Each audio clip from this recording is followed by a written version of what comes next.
உங்களுக்கான இரவு வசனம். அவர்கள் சத்தியத்தை விட்டு விலகி உயிர்த்தெழுதல் நடந்தாயிற்றென்று சொல்லி சிலருடைய விசுவாசத்தை கவிழ்த்து போடுகிறார்கள். ஆகிலும் தேவனுடைய உறுதியான அஸ்திபாரம் நிலைத்திருக்கிறது. கர்த்தர் தம்முடையவர்களை அறிவார் என்பதும், கிறிஸ்துவின் நாமத்தை சொல்லுகிற எவனும் அநியாயத்தை விட்டு விலக கடவன் என்பதும் அதற்கு முத்திரையாயிருக்கிறது. ஒரு பெரிய வீட்டிலே பொன்னும் வெள்ளியுமான பாத்திரங்களும் அல்லாமல் மரமும் மண்ணுமான பாத்திரங்களும் உண்டு.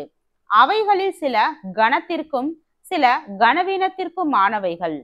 ஆகையால் ஒருவன் இவைகளை விட்டு தன்னை சுத்திகரித்து கொண்டால் அவன் பரிசுத்தமாக்கப்பட்டதும் எஜமானுக்கு உபயோகமானதும் எந்த நற்கிரியைக்கும் ஆயத்தமாக்கப்பட்டதுமான கனத்துக்கு உரிய பாத்திரமாயிருப்பான். 2 தீமோத்தேயு 2வது அதிகாரம் வசனம் 18 முதல் 21 வரை.